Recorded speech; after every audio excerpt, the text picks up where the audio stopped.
Bismillahirrahmanirrahim. Allahumma salli ala Sayyidina Muhammad wa ala alihi wa sahbihi wa sallim. Rabbi syrah li sadri wa yassir li amri wa hlul 'uqdatan min lisani yafqahu qawli. Teman-teman yang dirahmati Allah Subhanahu wa taala, Nabi SAW pernah menyampaikan sebuah nasihat. Jadi nasihat ini nasihat yang sangat penting buat kita, terutama buat anak-anak muda yang kadang merasa galau. Karena itu kan masalah commonnya anak muda ya. Karena saya juga pernah muda, nggak tahu masih muda apa enggak. Dan sama masalah umumnya kita tuh anak muda itu ya galau tentang masa depan, galau tentang memilih jurusan, memilih fakultas, galau tentang masalah pertemanan, circle, galau tentang jodoh pastinya, itu yang paling sering. Nah, ini ada nasihat dari Nabi supaya kita bisa mengobati galau, mengobati gelisah, mengobati khawatir. Khawatir itu jadi bahasa Indonesia khawatir. Apa sebetulnya obat dari galau, khawatir, gelisah, takut, bahkan luka masa lalu? Karena luka mental, luka hati itu ada obatnya. Sehingga kita nggak menjadi orang yang patah larut dalam luka. Nggak jadi orang yang terpuruk gara-gara luka karena masa lalu. Ada obatnya. Termasuk mungkin sekarang lagi banyak juga yang galau tentang fitrah. Kayak ada yang, kenapa ya saya diciptakan sebagai perempuan padahal saya pengen jadi laki-laki misalnya. Kenapa ya saya diciptakan jadi laki-laki padahal saya pengen jadi perempuan, kayaknya lebih asik deh jadi perempuan. Saya pernah nanganin ya, lebih tepatnya istri saya ya, pernah nanganin pasien mental kita yang dia itu udah sekitar 3 tahun jadi perempuan. Padahal dia laki-laki banget. Udah 3 tahun jadi perempuan, hampir operasi karena dia pengen sekarang tuh totally fisiknya perempuan, pengennya. Kalau kemarin baru akhlaknya, perilakunya yang perempuan, tapi fisiknya belum.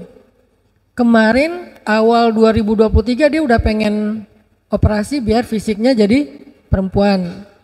Kalau Rumah Teduh itu menangani pasien kanker, kalau Peacefulland menangani pasien mental. Dan kita punya banyak banget pasien-pasien mental anak muda yang hasil bullying di sekolah, yang dipasung 3 tahun lebih di rumahnya sampai maaf makan kotoran sendiri.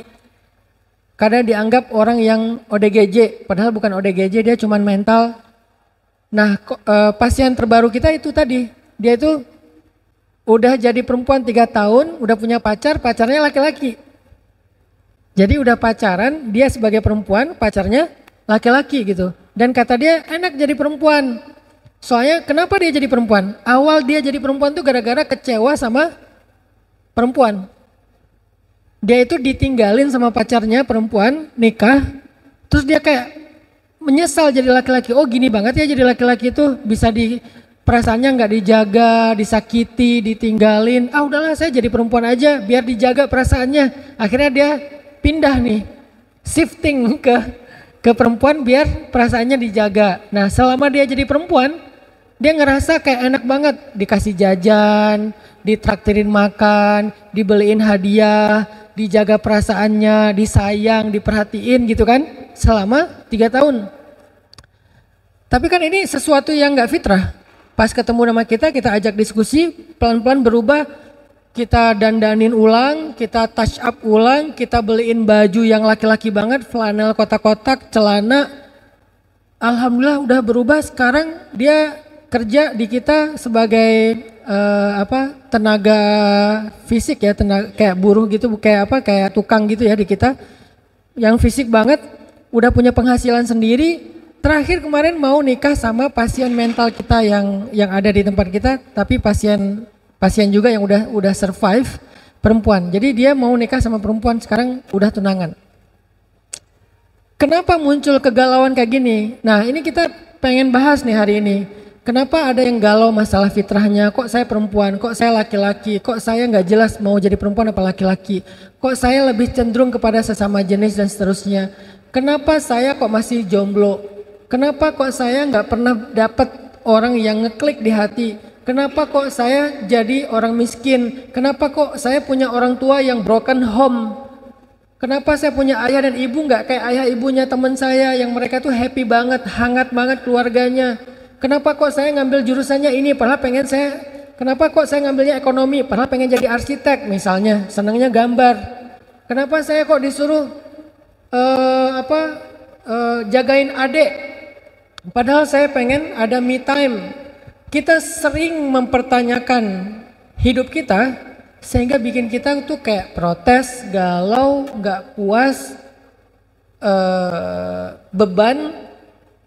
Dan itu ternyata ada nasihatnya dari Nabi SAW. Apa nasihat Nabi dalam hadis riwayat Al-Baihaqi dengan derajat sahih? Kata Nabi, al-iman bil qadari wal qada yuzilul hamma wal hazan. Ternyata kata Nabi, beriman kepada qada dan qadar atau takdir kalau bahasa kita akan menghilangkan alham dan hazan. Dua. Alham dan hazan. Apa itu ham? Ham itu adalah khawatir tentang masa depan. Itu hammun, bahasa Arab. Mengkhawatirkan masa depan. Menggalaukan sesuatu yang belum terjadi. Itu namanya hammun. Sedangkan hazan itu menyedihkan atau marah, terluka, nggak nerima, protes, sedih tentang masa lalu. Jadi kalau ham itu sedih tentang masa depan, kita sebutnya galau, khawatir. Kalau hazan sedih tentang masa lalu, yaitu penyesalan, kemarahan, tidak menerima keadaan. Jadi ternyata dua penyakit ini, alham dan hazan, itu obatnya adalah rukun iman yang keenam. Apa? Percaya kepada qada dan qadar. Jadi percaya kepada takdir adalah obat dari hammun dan hazanun. Nah, inilah yang kita hari ini akan belajar. Gimana cara kita mengimani takdir, terus apa hasil konkretnya dalam kehidupan kita. Lagi-lagi dakwah saya sejak 2014 itu bukan narasi. Kalau saya menyampaikan literasi Islam, apakah itu tentang fikih, tentang akidah, kayak sekarang nih akidah karena bab takdir, atau tentang ma'rifatullah, saya selalu mencoba untuk menerjemahkan Islam dalam aplikasi kehidupan sehari-hari. Kita nyebutnya dengan istilah life hacks. Jadi bukan sekedar lifestyle lagi, malah lebih konkret lagi, yaitu life hacks, cara hidup, bukan sekedar gaya hidup, cara hidup. Jadi kayak life hacks tentang di rumah misalnya, life hacksnya apa? Kalau yang diajarin di luar itu kan kayak cara kita rapiin kamar, life hacks kita ada namanya table manner. Table manner itu cara kita megang garpu, megang sendok, naruh piring, naruh gelas, cara minum, itu kan table manner kan? Itu tuh sebetulnya udah diajarin sama Nabi, namanya adab makan dan minum. Cuman bahasanya nggak ada yang nerjemahin ke bahasa anak muda. Diterjemahkannya ke bahasa pesantren, adab makan dan adab minum. Padahal bahasa anak mudanya table manner. Bahasa lainnya life hacks. Gimana cara makan yang manner banget? Karena manners before knowledge kan, adab sebelum ilmu kalau bahasa pesantren ya, kalau bahasa umumnya manners before knowledge. Nah, ketika kita membahas takdir pun, saya pengen bawa pembahasan takdir itu jangan jadi teori aja. Jangan jadi pembahasan wawasan, jangan jadi ilmu syariat, tapi harus jadi life hacks-nya anak muda. Arti life hacks itu bisa diaplikasikan dalam daily life-nya. Benar-benar konkret gitu. Itulah yang akan kita bahas hari ini. Dan itulah yang menjadi spesifikasi dari dakwahnya Hanan Attaqi. Dakwahnya Hanan Attaqi itu bukan dakwah narasi, bukan orasi, karena saya bukan orator, tapi dakwah membangun awareness tentang Islam yang sangat aplikatif atau life hacks, lifestyle, daily life, itu banget dakwah kita.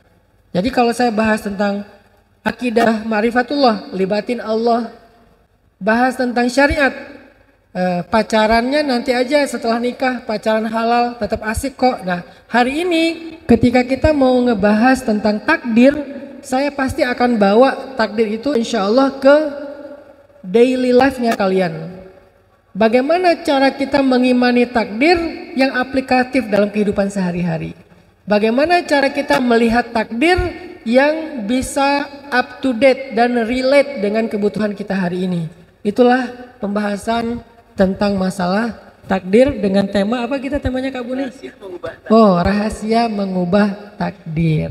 Syukran ya Rabbi, syukran hadaita qalbi, syukran.